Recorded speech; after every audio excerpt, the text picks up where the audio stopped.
Sumaryono. Assalamualaikum. Waalaikumsalam. Selamat pagi Pak, dari Pak Tarbu Musi. Kemudian terakhir ada Pak Joko Eriono dari Bukan kakak.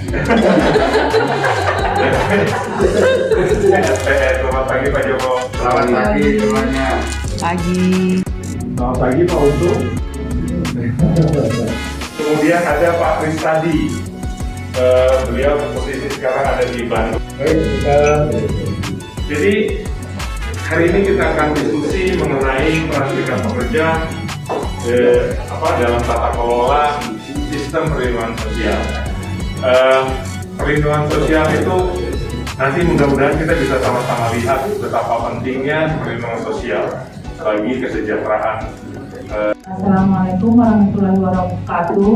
Selamat pagi sahabat-sahabat serikat buruh yang ada di layar screen dan juga yang hadir saat ini. Ini adalah pengorbanan ya Mas Kris, karena Sabtu ini sudah kita bayang-bayangkan kita bangun siang pakai daster, nanti aja jam 2 atau jam saya buka masker karena kita tidak ada kata-kata untuk berleha-leha. Ketika diminta kita untuk memberikan ide di saat dan jam dan hari apapun kita harus bersedia, kecuali di malam Natal ya Mas. Ya, jadi saya tidak menyoroti tentang jaminan sosial, tapi saya memaparkan bagaimana sih kita mencapai sesuatu itu, apakah itu tentang kesepakatan kesejahteraan buruh, apakah itu soal upah, apakah itu soal perlindungan yang lain, melalui komunikasi yang dibangun, yaitu yang kita sebut dialog sosial. Memang bagi kalangan serikat buruh, dialog sosial ini masih dibayangkan seperti kita menyerah itu, terlalu lembut, tidak cocok untuk serikat buruh. Karena serikat buruh itu maunya memang yang harus ganas, menuntut, turun ke jalan, marah-marah. Itu yang gambarannya selama ini. Tapi saya kira ada hal yang bukan harus dirubah, karena sudah mulai ya Mas ya, sudah dilakukan oleh serikat buruh, bahwa pentingnya komunikasi dan dialog yang dibangun terus-menerus di antara pemangku kepentingan, terutama serikat pekerja, manajemen, dan juga melibatkan pemerintah, dan juga bisa diperluas dengan pemangku kepentingan yang lain, bisa juga dengan NGO, bisa juga dengan pemerhati lingkungan, pokoknya banyak sekali. Jadi serikat buruh tidak boleh hanya membatasi diri bahwa serikat buruh harus separatis dari orang-orang yang kita anggap bahwa mereka adalah temannya pemerintah atau pembuat regulasi. Tidak. Ketika kita tidak terlibat untuk berkomunikasi tentang kebijakan-kebijakan yang akan diciptakan, disitulah timbul konflik. Karena kita mencurigai, ketika diundang juga kita tidak datang, tapi ketika setelah diputuskan sesuatu kita baru marah-marah. Nah, ada baiknya memang kita terlibat. Misalnya sama sebagai contoh suami istri, kalau istri saja memutuskan beli TV, misalnya ini hal kecil, suami juga pas pulang dari kerja bisa marah. Kamu kok nggak konsultasi sih? Ini kan terlalu besar. Udah itu tempatnya kenapa di sini? Udah itu mereknya bagusnya Samsung bukan Politron. Nah seperti itu. Apalagi dengan kita yang kita mengklaim diri kita ini adalah aktivis, pemimpin, yang seharusnya kita ini adalah contoh apa yang kita dapatkan dari dialog yang kita bangun terus-menerus dengan pemangku kepentingan lainnya. Jadi saya akan masuk ke slide pertama saja, Mbak. Nanti teman-teman kita di sini ada Mas Yono, ada Pak Joko, ada juga Mas Sugiarto, dan teman-teman lain yang ada di layar bisa menambahkan atau mengkritisi atau memberi tanggapan terhadap paparan saya. Saya perlu jelaskan bahwa kehadiran saya di sini bukan mengajar, tapi ini adalah ide yang saya pikir layak loh ini kita pakai. Dan kehadiran teman-teman saya di sini nanti adalah membuat ini lebih luas lagi, lebih mudah dipahami, karena ini adalah ide kita sendiri, sepihak, dan saya juga dibantu Mas Kris sebenarnya. Jadi kita buat presentasi ini di Desember yang lalu. Tapi kan saya tidak mengajak Mas Joko sama Mas Yono atau teman yang lain untuk membuat presentasi itu. Jadi barangkali menurut saya sudah sempurna, tapi bagi yang lain kurang sempurna karena nanti mereka akan memberikan tanggapan. Ya.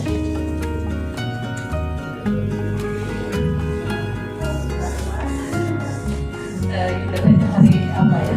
Saya kalau tidak ada, saya mohon izin kalau nanti dilakukan lewat pelajaran ya. Pertanyaan masukan, kalau dia bisa lihat dan bisa melakukan. Ya tadi bisa kemudian nanti kita akan Yang sebelah kayaknya. Ya, supaya bisa lihat TV-nya ya lebih nanti generasi harus apa tahu bisa lain bahannya dari data ini waktunya untuk dilakukan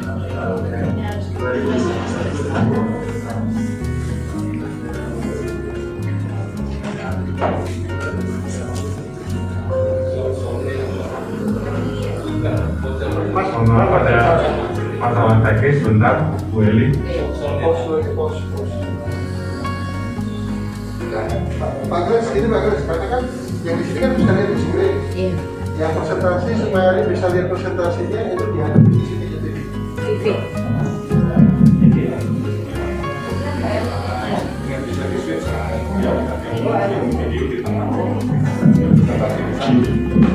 Atau saya harus berdiri kali ya? Enggak, lebih enak presentasi di sana.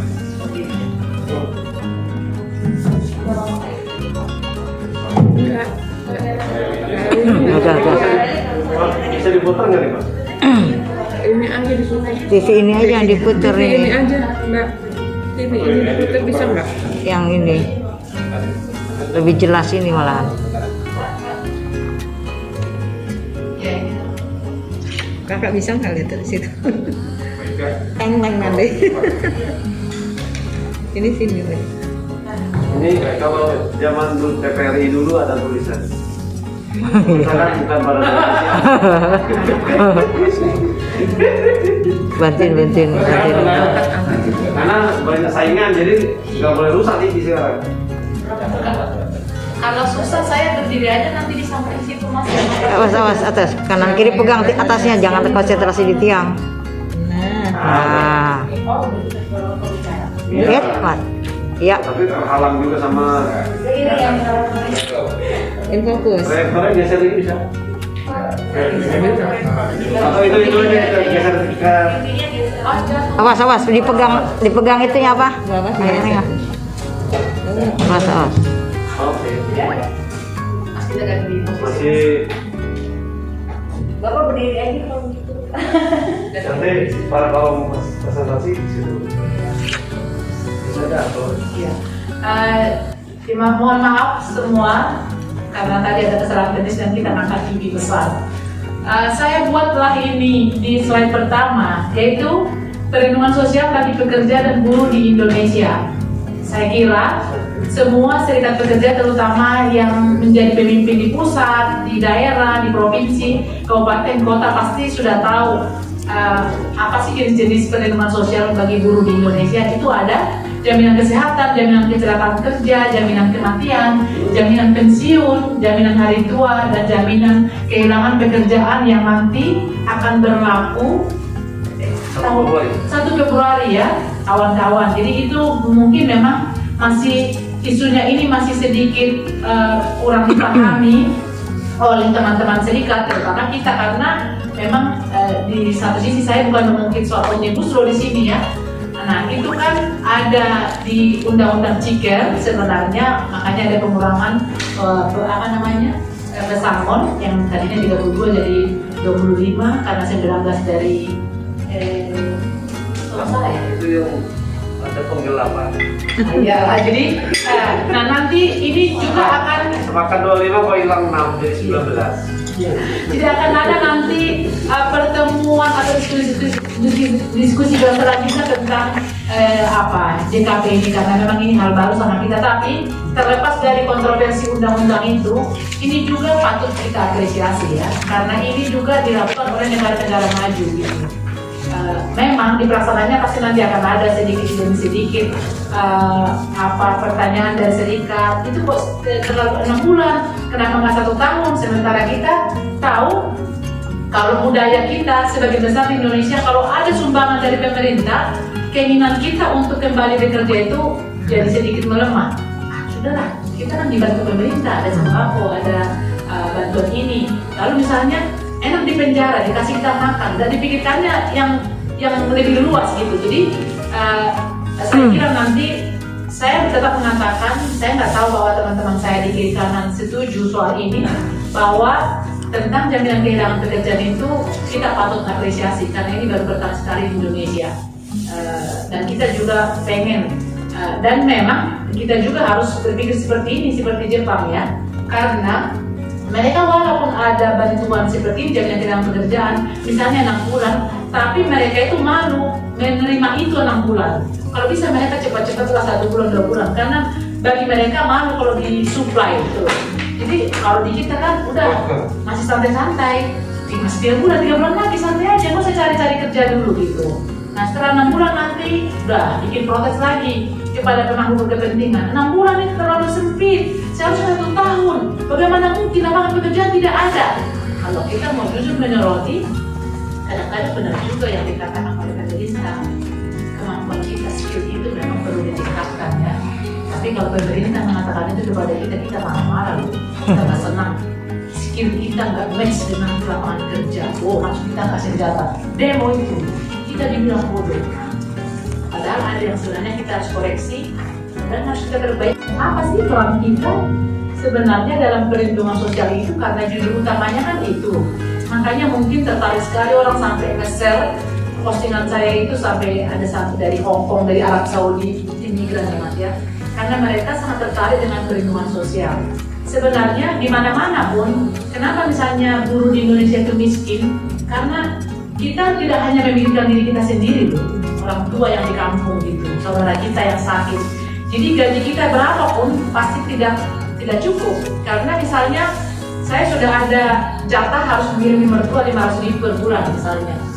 Dan itu adalah gentleman agreement, tidak ada di adat istiadat ya Pak ya. Undang-undangnya tidak ada, tapi kita harus menyisakan uang kita ke sana. Sementara di luar negeri, orang tua itu sudah masuk asuransi apa namanya ya? Pokoknya asuransi pensiun atau asuransi apa.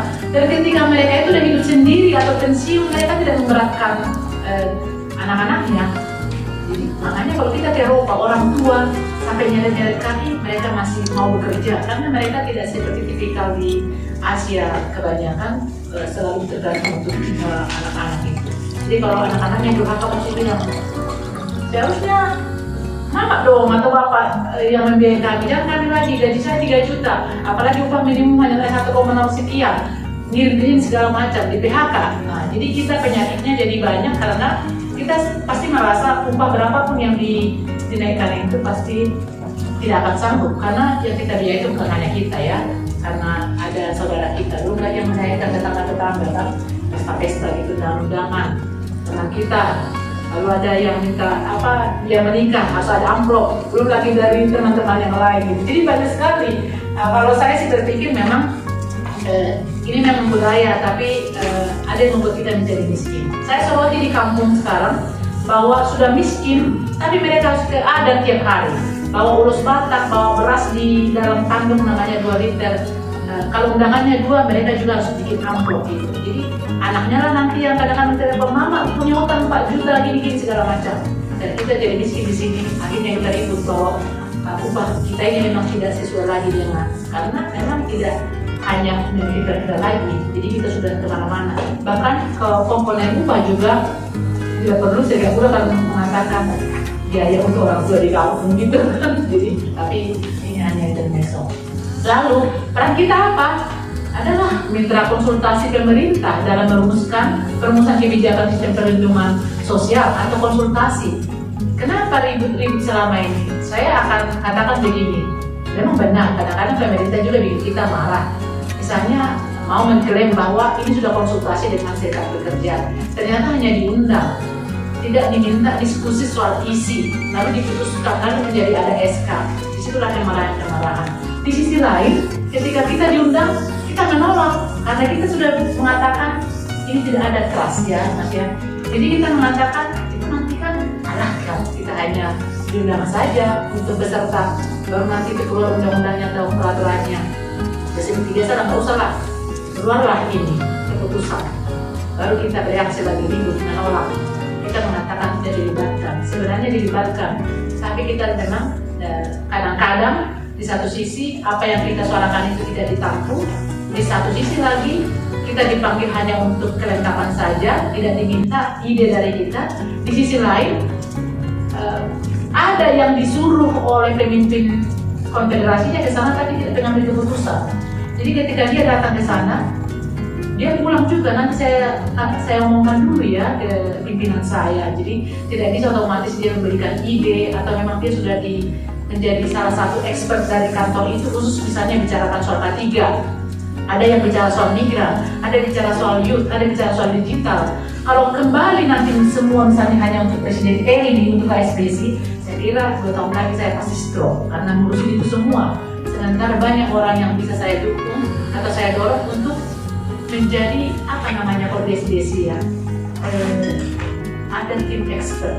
Jadi kita ada di KSBC itu ada 7 orang yang masing-masing kalau Ayu menggunakan kementerian mereka ini yang jalan satu-satu gitu.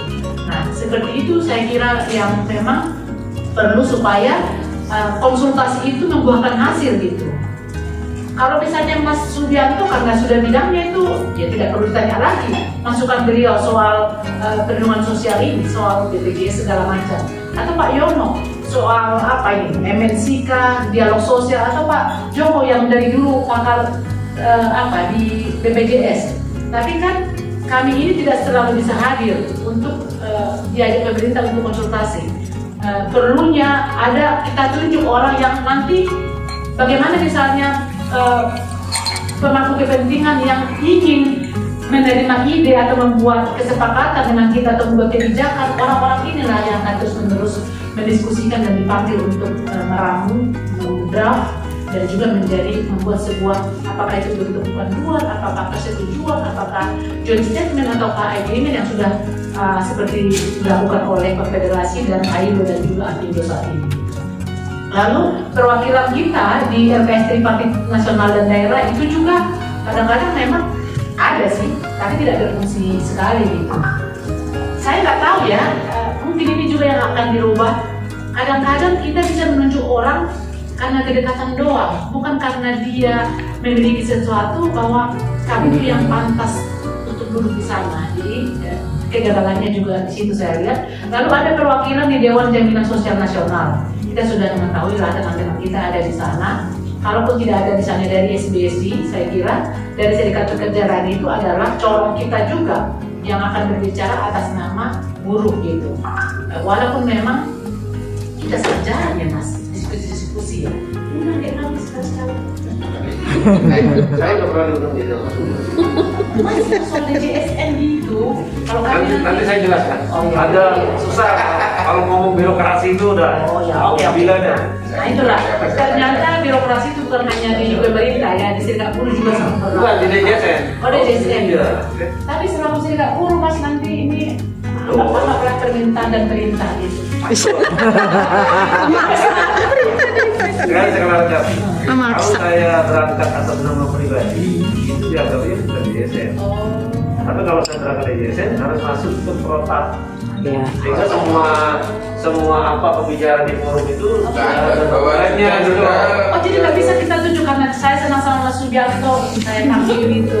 Mas kamu adalah expert teman kita teman. Nah kalau diundang, dasar kan kemarin ada staf kan dampingin saya, itu dicatat semua.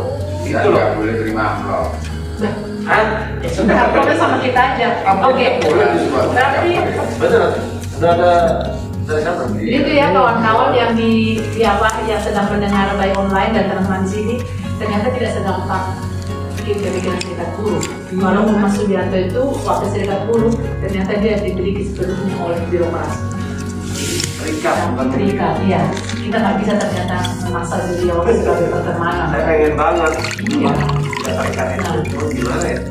Lalu pemangku kepentingan dalam monitoring dan evaluasi pelaksanaan sistem perlindungan sosial adalah perwakilan di Dewan Jaminan Sosial Nasional seperti yang kita katakan tadi. Lalu ada perwakilan di Dewan Pengawas, Dewan Bpjs Ketenagakerjaan. Saya kira itu ada dari Sarmusi ya. Di Dewas. KSPN ya. Iya, Sarbumus. Ya, jadi saya pengen para bapak dewas ini juga mendekatkan diri dengan bukan karena mereka sesungguhnya itu dipilih pemerintah adalah untuk mewakili kita, walaupun mereka dari Sarbu Musika, dari KSPN itu nggak boleh juga jadi miliknya konfederasi itu sendiri. Mereka harus bersyukurlah bahwa kesempatan diberikan Tuhan dari pemerintah mereka duduk di sana, dan memang mereka harus sudah dimulai sih sebenarnya mas, diskusi-diskusi harus ada manfaat gitu.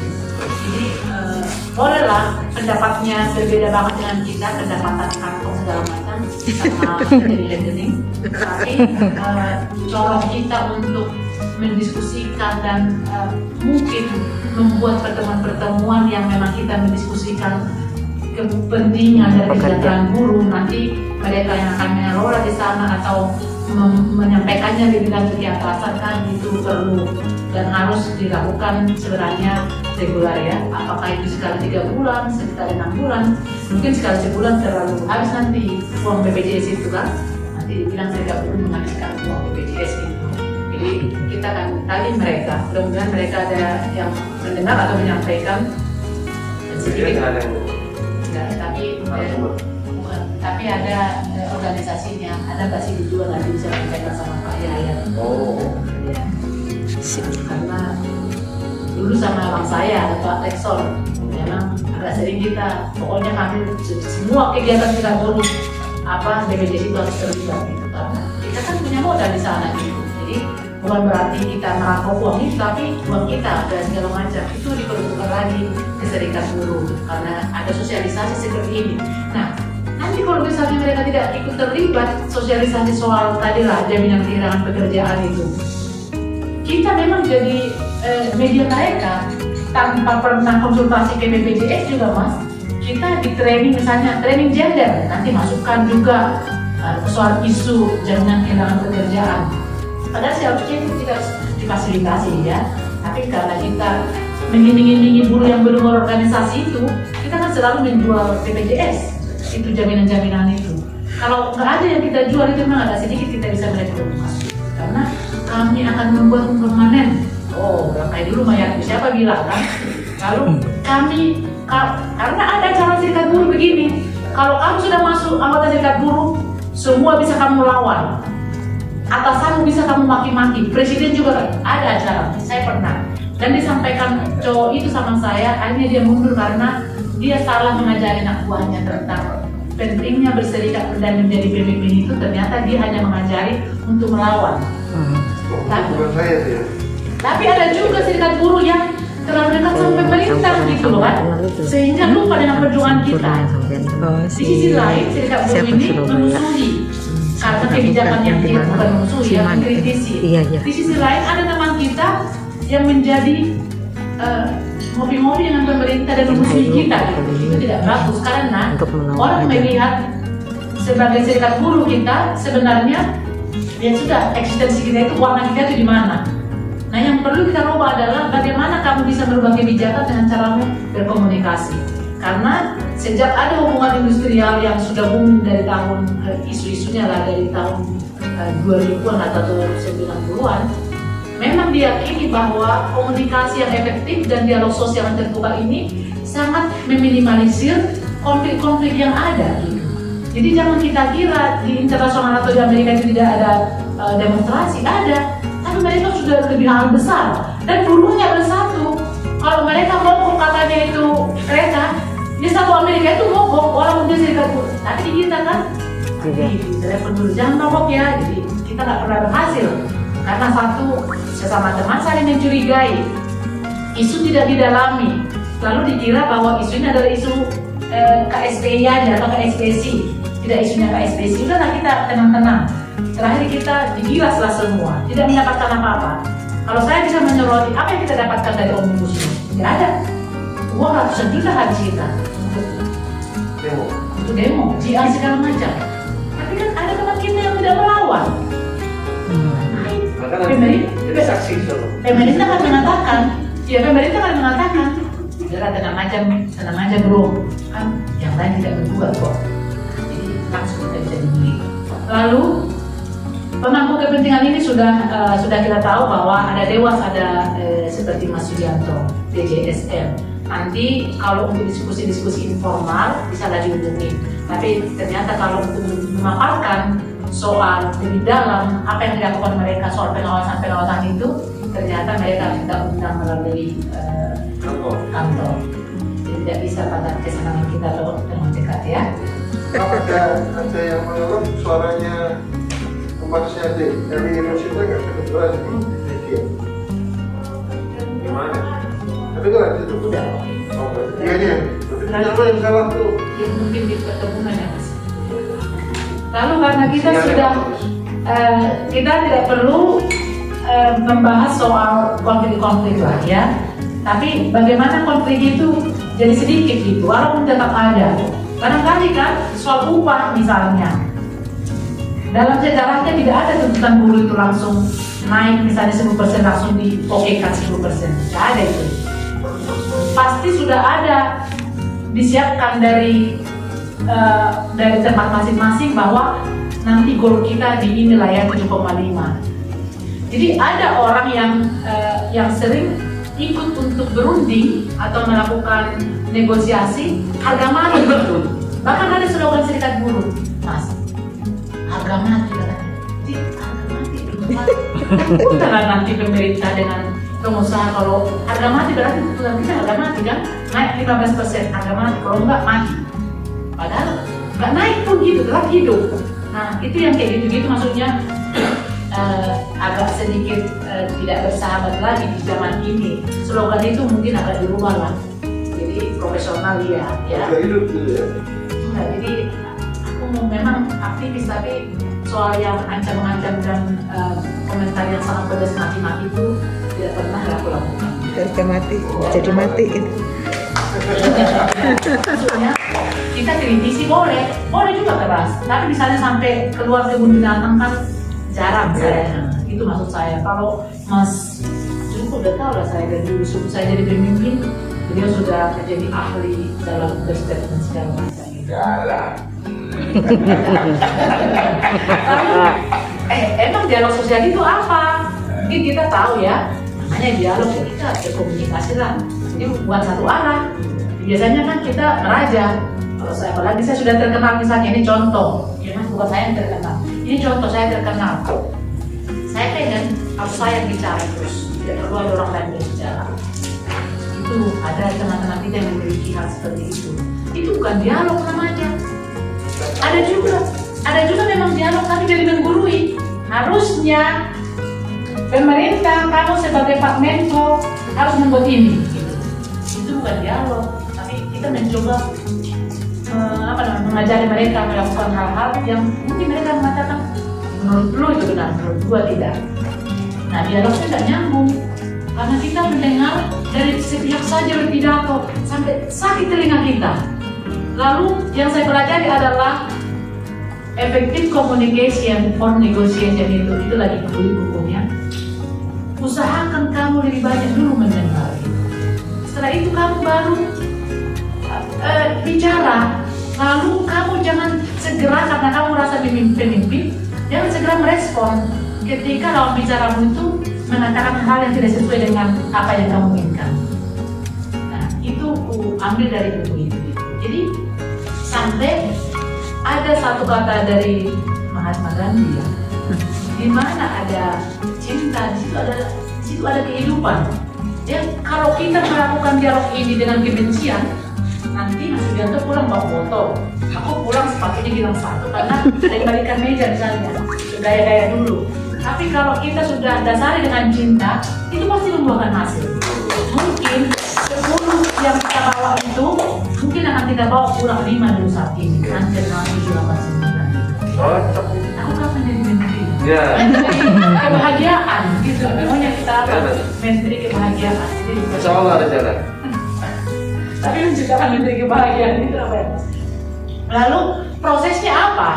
Kalau kita melakukan komunikasi atau dialog ini, itu mencakup semua jenis negosiasi, apakah itu soal upah, apakah soal toilet, segala macam lah yang berhubungan dengan kehidupan kita, apakah soal maternitas, apakah soal IT, segala macam banyak. Lalu ada konsultasi, Pak, sebaiknya bagaimana ya Pak? Karena saya lihat sekarang sudah banyak menggunakan komputer yang Windows 11, negara kita Windows 3 misalnya. Atau Pak, bagaimana ya kalau misalnya yang bagian yang di sana itu ruangannya agak dipindahkan, kan konsultasi itu banyak sekali dan itu harusnya datang dari kita karena kita pelaku. Kadang-kadang kan bos-bos kita ini seperti saya kan bos istri kan. Hal kecil itu kan tidak kadang-kadang terluput. Tapi kalau staff saya ngadu dan saya bilang itu aja pun harus kau konsultasikan. Saya bukan pendengar dan pemimpin yang baik karena saya tidak mau mendengar masukan mereka. Padahal mereka sudah dengan senang hati kami akan konsultasi nanti dengan Bapak Ibu. Mungkin perlulah kita nanti main badminton dulu antara departemen.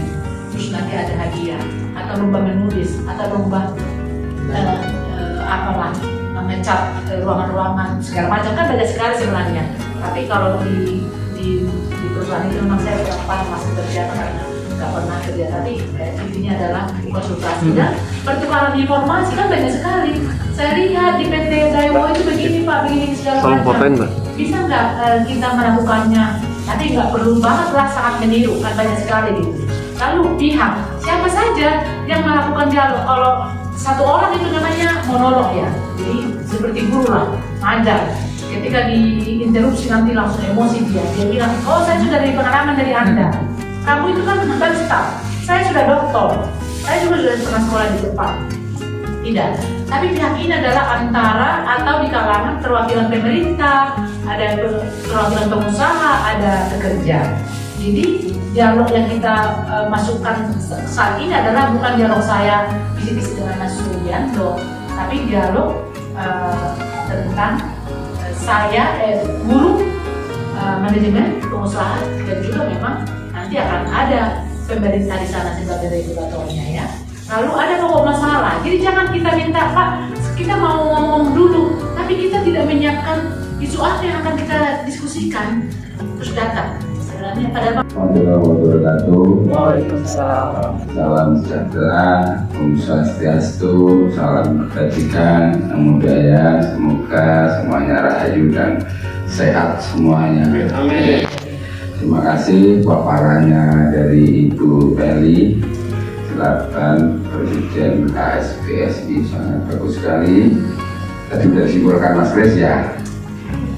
Kawan-kawan yang ada di studio maupun di ruangan maupun di online, semuanya sehat selalu ya. Amin. SPSP tidak boleh menolak keterlibatan dalam membuat regulasi. Iya, harus 1000% itu saya yakin, percaya dan setuju. Kenapa? Di peran fungsi kewenangan serikat pekerja perintahnya itu secara konstitusi gitu. Undang-undang apapun 13 maupun 43 semuanya peran keterlibatan itu dalam konsultasi memberikan saran, pendapat dan masukan gitu. Itu suatu yang sangat strategis gitu. Selama ini sudah berjalan. Saya sendiri di LKS Tripartit sampai bosan Pak. Sampai bosan, saya itu sampai 3 periode, yang periode pertama 2 tahun, terus 3 tahun berapa totalnya? 8 tahun. Memang di sana dinamikanya luar biasa. Kalau kemudian terkait dengan program jaminan sosial dikaitkan dengan judul besarnya ini kan perlindungan sosial ya, social protection gitu. Nah nanti yang dipaparkan oleh Ibu tentang jaminan sosial maupun keberadaan upah ya kan? Terus keberadaan hasil-hasil negosiasi komunikasi. Memang kalau itu komunikasi itu negosiasi gitu. Banyak capek-capean yang sebetulnya seperti sampaikan kemarin itu tadi yang lebih produktif, tapi saya ini juga banyak gagal gitu kan. Dari persoalan hasil negosiasi PKB maupun norma maupun syarat kerja gitu ya, dengan segala kekurangannya kita sebetulnya memahami dan memaklumi gitu. Tapi kadang-kadang ini persoalannya bukan yang bisa disederhanakan tentang perlindungan sosial keberadaan pekerjaan maupun perlindungan penghasilan. Penghasilan itu upah, pesangon, THR, upah lembur dan sebagainya. Kemudian adanya jaminan sosial yang di sana ada dua sistem, namanya bantuan sosial dan jaminan sosial. Jaminan sosial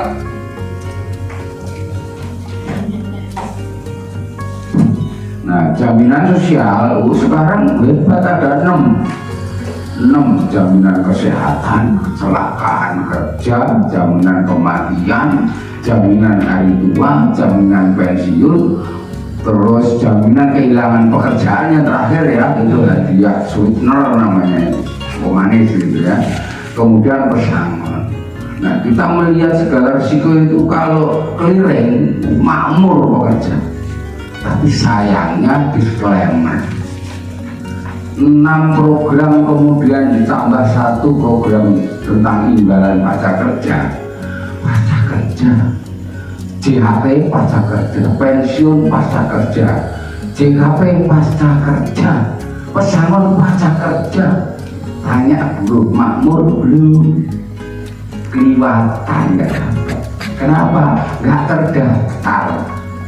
Terdaftar Pak, saya jadi kartunya nggak lunas bayar iuran. Nah, apa yang salah di sana? Padahal ini udah canggih, saya ngomong sampai sini kemana-mana ini udah lihat. Ada namanya apa itu TDP, ada daftar perusahaan, itu diikuti oleh NIB. Ada surat kelahiran diikuti NIK. Dua hal itu harusnya bisa mengatasi segala masalah tadi.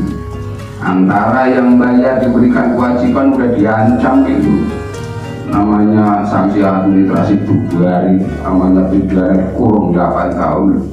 Kok masih gampang? Jutaan pekerja, jutaan, karena data itu 29 juta itu masih formal, informal, termasuk yang kebangunan ini, pekerja bangunan produksi. Nah, ini sangat memprihatinkan. Begitu program hebat, hasil musyawarah dan sebagainya, saya ikut bahas, masa ya, ikut bahas waktu bikin PP segala macam itu. Tapi hari ini puluhan juta itu disclaimer. Maka ini harus menjadi catatan. Kemudian pesangon, ya. Pesangon juga sama disclaimer. Ribut dulu. Hari ini melalui Cipta Kerja itu mandatori. Mandatori itu nggak boleh sengketa, tapi masih sengketa. Mandatori itu nggak membayar pidana 4 tahun gitu. Nah, kemudian tentang keberadaan pekerjaan kan penting juga ini.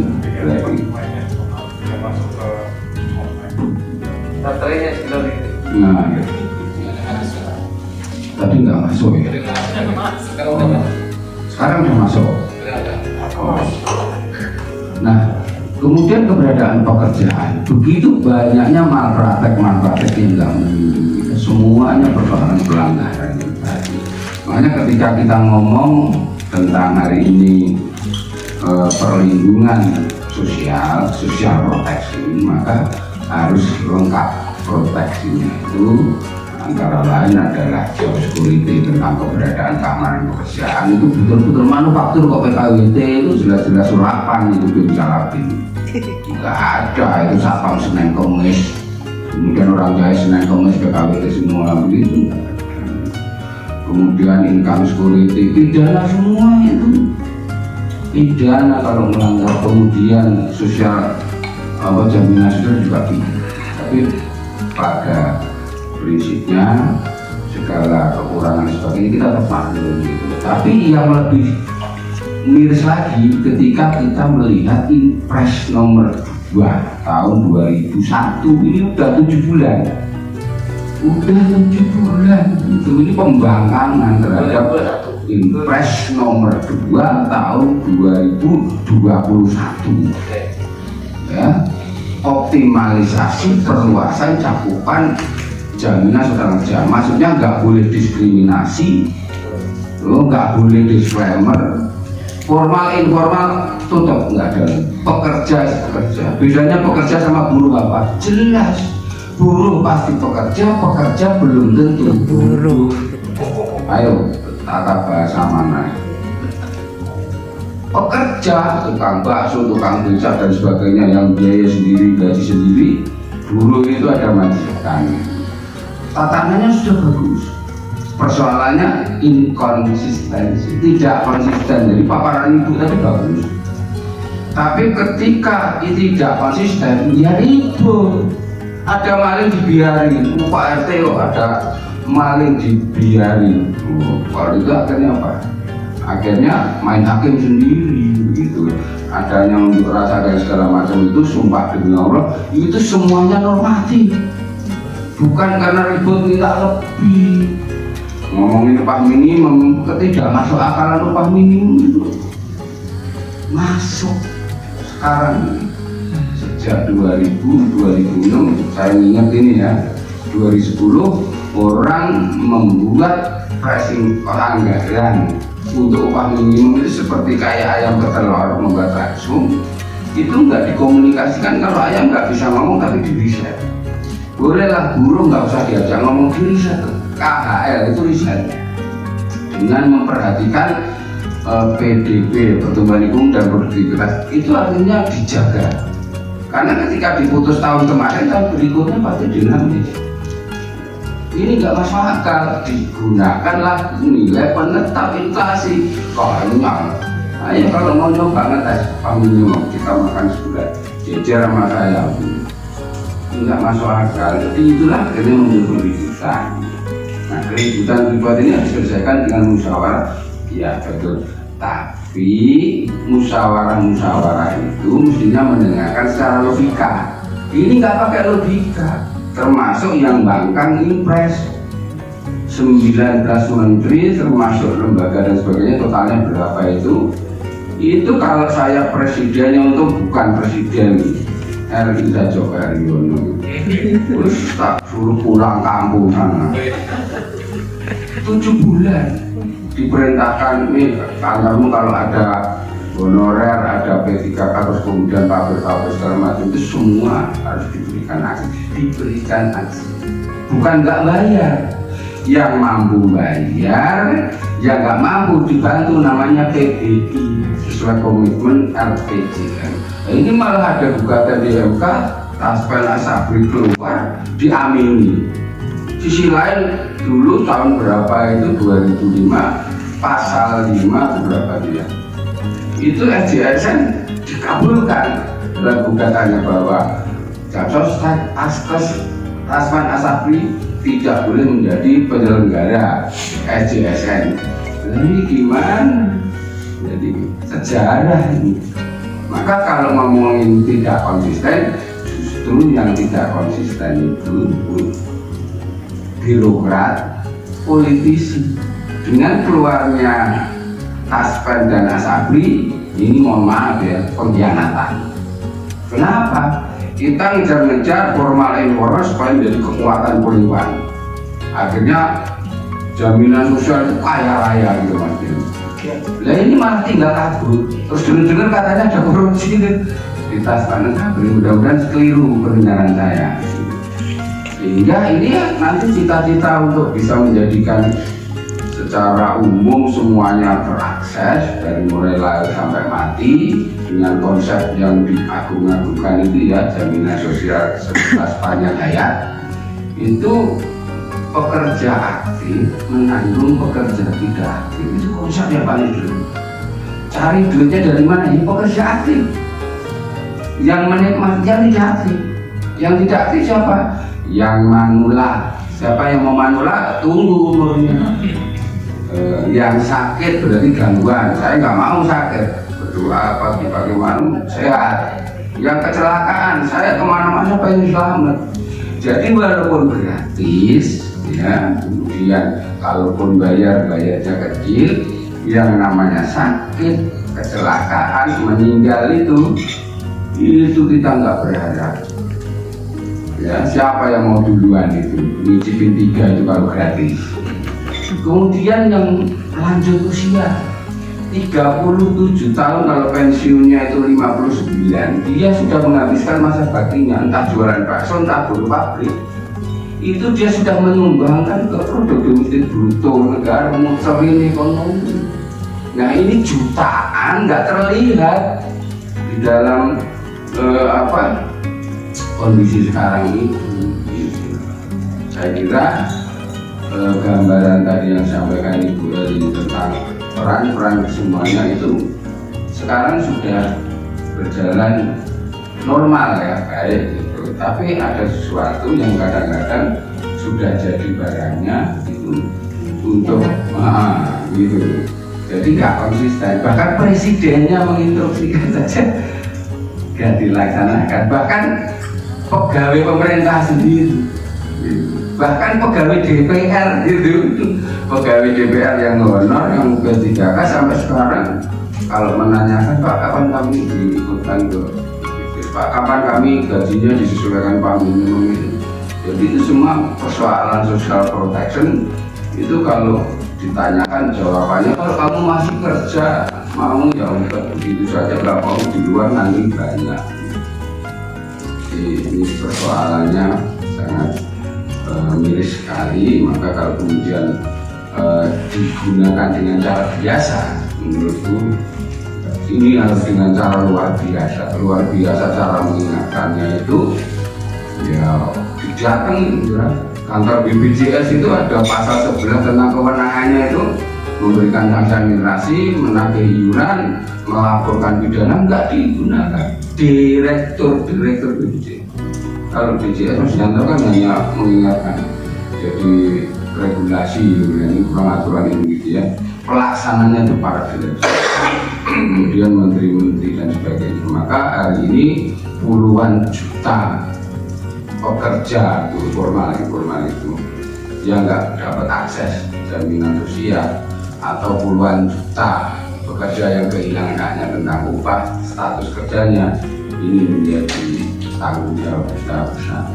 Saya kira itu mesti Bapak Ibu sekalian dan teman-teman, mudah-mudahan pemikiran ini bisa menyumbangkan sesuatu untuk masalah-masalah perlindungan sosial menyeluruh melalui tekad jaminan sosial semesta sepanjang hayat.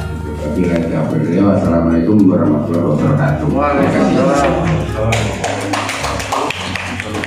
Terima kasih banyak. Teman-teman, sebetulnya saya mencoba menanyakan satu lembar untuk mewakili karena semua sudah tersampaikan. Jadi kalau kita analisa tadi semua pemaparan ini sebetulnya apa sih yang kurang, kan sudah semua ya.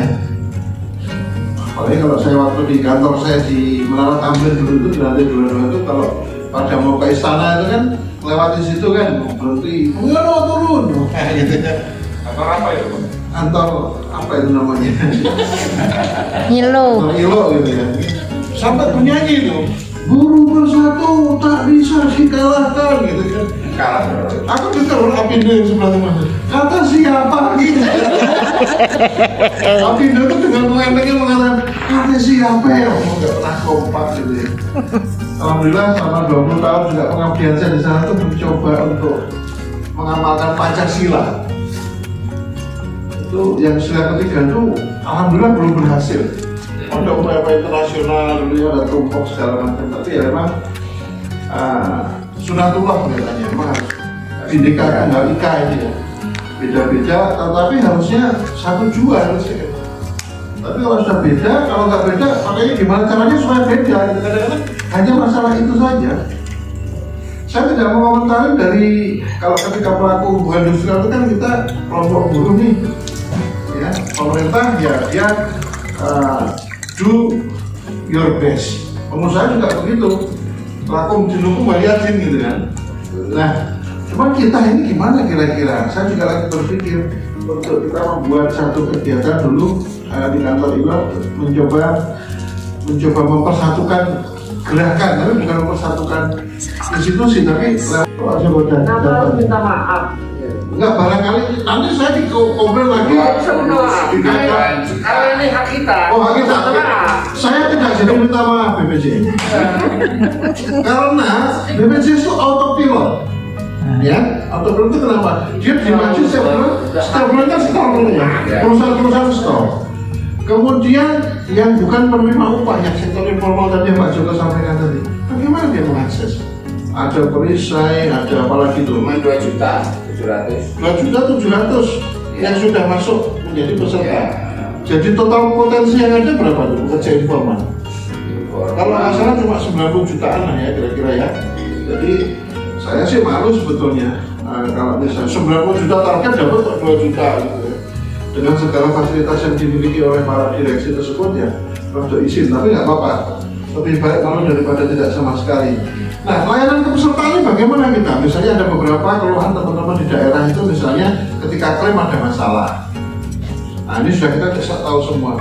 Bagaimana sinergi dan harmonisasi antara kita untuk SPSB ini?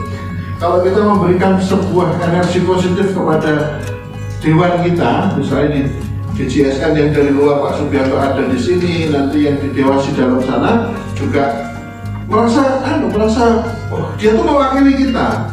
Nah, kita yang sebetulnya melakukan pengawasan, monitoring dan evaluasi itu ya kalau perlu diformalkan dalam bentuk apakah itu pernyataan sikap. Kadang-kadang itu kalau sekarang yang lagi rame sosial media itu, nah saya pengen nyontek beberapa kali, saya mau pengen kayak Pak D. Joko itu pakai kamera bikin konten tuh baru 5 menit aku izin dulu rumahku dia.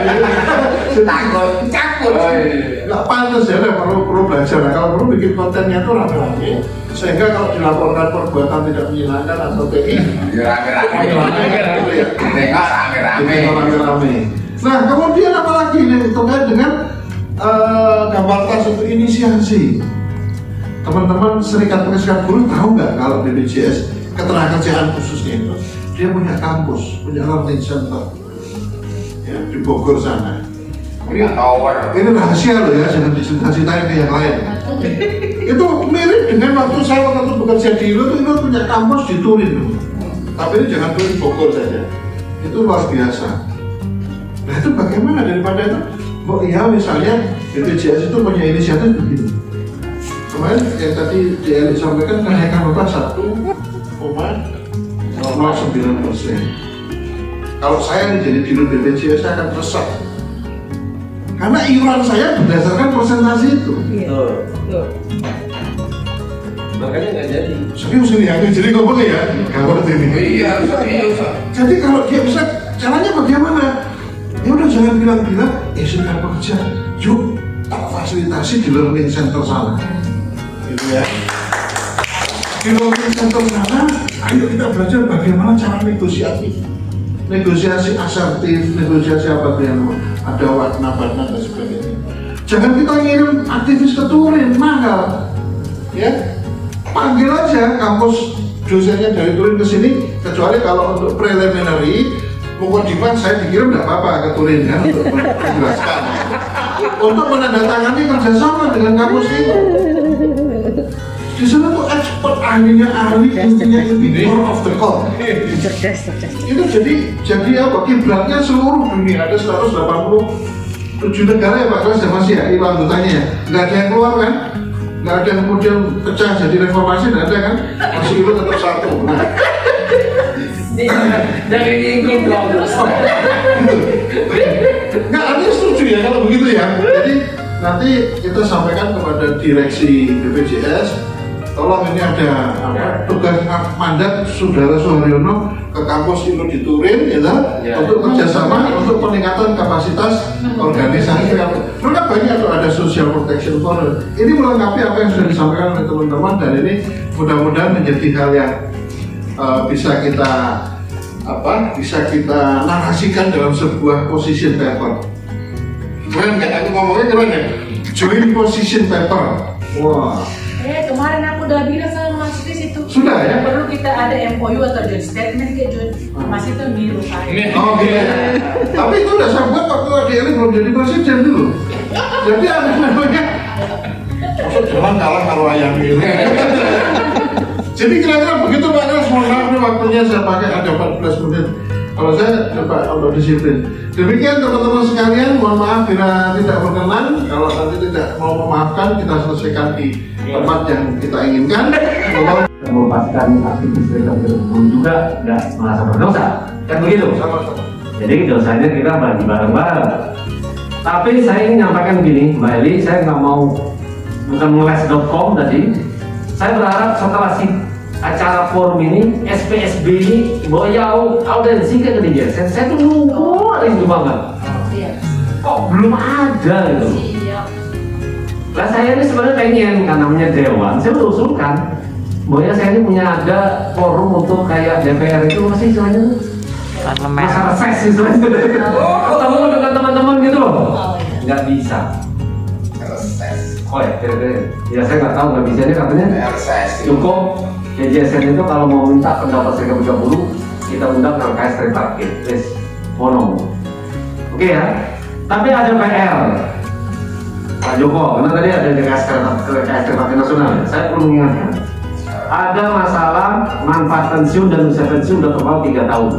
Ini saya udah DJSN udah jungkir balik, saya katakan nggak bisa karena usia pensiun diatur dalam undang-undang ketenagakerjaan. Manfaatnya undang-undang JSN, ya kan? Setiap 3 tahun sekali naik 1 tahun sampai 65. Nah ini udah terpaut 3 tahun loh. Artinya ada potensi yang menjadi peserta JSN tidak mendapatkan manfaat pensiun. Ujung-ujungnya ya nunggu 3 tahun lama, keburu pensiun, ya kan? Akhirnya keluarganya yang dapat. Nah itu mungkin kalau itu nggak kelar-kelar itu dosa kita lagi. Oke? Jadi jangan sampai nanti kita udah di surga, kamu nggak jadi, urusan kamu dulu, urusan jabatan sosial. Oke ya. Kemudian sebelum saya materi Pak, saya materi itu nanti saya dikit aja, karena nanti di share aja biar ada yang dibaca aja. Oke? Kemudian ada yang terbaru ingin saya sampaikan teman-teman serikat pekerja buruh. Pemerintah ada rencana RUU P2SK. Ini omnibus law di bidang keuangan. Pengembangan penguatan sektor keuangan.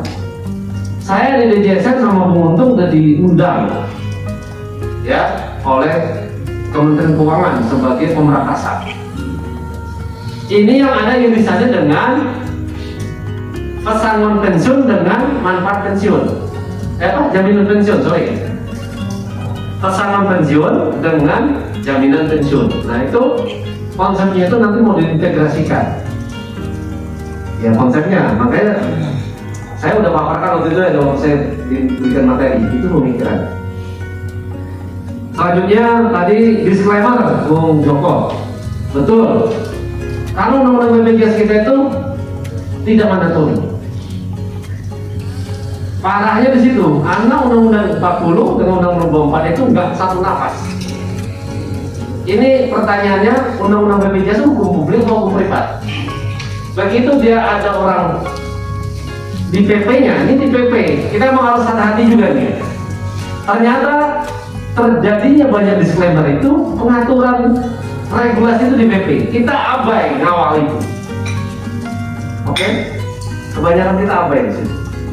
Karena sangat gampang membuat disclaimer itu. Kata kecuali, udah itu aja. Begitu ada kata kecuali itu bisa merontokkan beberapa substansi yang ada. Maka saya harap kita memang harus diperkuat keterwakilan kita di semua unsur ini.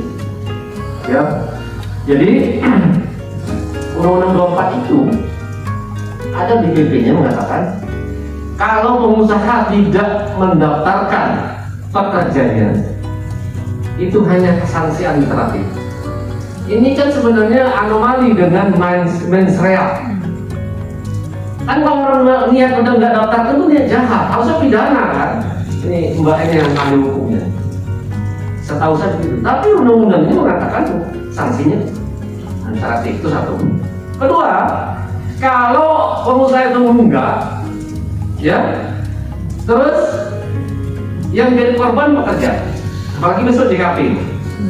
JKP itu kan pekerja nggak mengiur, itu kewajibannya pengusaha. Tapi begitu pengusahanya menunggak, nggak dapat tuh.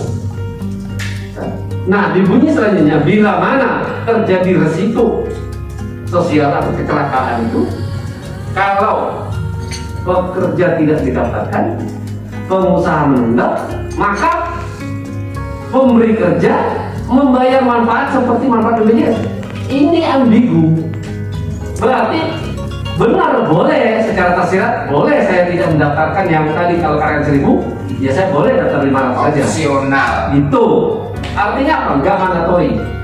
Artinya sini tidak ada kepastian hukum. Kasih opsi. Gitu? Dan DJSN sudah melakukan kajian ini. Memang perlu revisi Undang-Undang 21.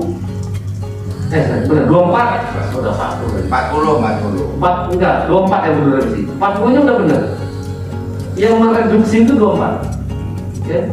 Jadi harusnya kalau kita mengatakan jaminan sosial yang adalah hak asasi sama dengan bicara pekerja, itu ada perintah undang-undang dasar, berarti dia mandatori dan hukumnya adalah hukum publik, dilaksanakan oleh badan hukum publik. BPJS itu adalah hukum publik kan. Berarti begitu terjadi kecelakaan di suatu perusahaan, nggak perlu tanya ini peserta bukan, bayar dulu, gitu loh, bayar. Setelah itu baru telusur orang ini kerja udah berapa tahun. Oh ternyata nggak jadi peserta BPJS, dihitung oleh BPJS sebagai lembaga yang mewakili negara, gitu kan? Dihitung iurannya, dihitung dendanya, dihitung segala macam, tagihkan oleh BPJS. Kalau dia nggak bayar, Kejaksaan Agung yang turun atau kepolisian, itu ada kepastian. Kalau sekarang enggak, kalau terjadi enggak, kalau nggak didaftarkan, pekerja sendiri yang harus melapor. Jadi hukum publik menjadi hukum privat. Ujung-ujungnya korban yang disampaikan Bu Bestari tadi. Kira-kira gitu kan. Nah, kira-kira ini PR kita. Masih banyak ruang untuk kita berdiskusi.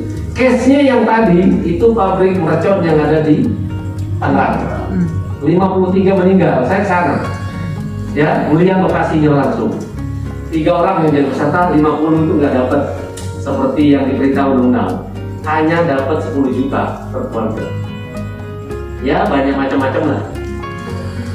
Belum selesai ini terjadi lagi di Binjai, di kampungnya Mbak Eli ini. Oke, dikasih 27 orang Mbak ya. Yang jadi peserta BPJS kalau nggak salah 1 ya. Bahkan ada pekerjaan. Jadi artinya ini masalah yang serius menurut saya. Nah, bagaimana sih peran serikat pekerja buruh? Kita kayaknya menurut saya abai loh. Serikat pekerja buruh itu terlalu banyak ngurusin masalah status hubungan kerja, lupa jaminan sosial terabaikan. Padahal kalau kita ngomong itu nggak bisa dipisahkan ini. Ini mungkin internal. Iya, satu kesatuan. Begitu kita tua, nanti jaminan sosial yang akan berbicara yang menjawab. Kan gitu. Supaya kita tidak tua nanti tidak menjadi beban terhadap anak kita. Kan betul? Kan kira-kira gitu. Nah, kira-kira itulah yang saya ingin saya sampaikan dikit. Ini saya pikir dasarnya kalau kita memasarkan tata kelola jaminan sosial itu sudah sangat jelas, terang benderang. 3 azas, ya, 9 prinsip, 6 program. Azas kemanusiaan jelas, ya kan? Kalau orang sakit jangan ditanya dulu ada duit atau enggak. Kalau orang celaka jangan tanya dulu ada duit atau enggak. Layani dulu, ini perintah. Manfaatnya pasti. Keadilan sosial bagi seluruh Indonesia pasti di undang-undangnya. Tapi apakah sudah dapat untuk kita? Belum. Ya kan Pak? 6 program sebentar lagi JKP akan diluncurkan 1 Februari. Saya kalau ditanya orang, bagaimana JKP kesiapannya? Saya kalau mengatakan ya pasti dapat juga nggak bisa. Karena ada 3 manfaat. Saya di DJSN sudah mempersoalkan. Kita harus memamer dulu. 1, bantuan non tunai dilaksanakan oleh BPJS Ketenagakerjaan, gampang ini, cuma ngasih duit tok. Oke. 2, program latihannya dilaksanakan oleh BLK atau apa yang swasta itu kan. Oke. 50% minimal 50% di SBN. Jadi uang buruh ini 50% ke atas tuh mensupport pemerintah, mensokong guru perekonomian kita. Apa yang kita dapatkan dari situ? Maka saya minta waktu itu di forum revisi PP 55 tentang almat. program MLT, manfaat layanan tambahan, saya plesetkan tuh jadi melet. Programnya ada tapi nggak pernah dapet, ya kan gitu. Itu darinya dari APBN. Saya mintanya kita buat skema di revisi PP 55, Pak Joko, Mbak Eli, Bung Haryono. Kita harus advokasi kebijakan. Ini tugas pimpinan pusat. Jangan pimpinan pusat kebalik, pimpinan pusat urusin UMK. Salah menurut saya. Kemulawali ini.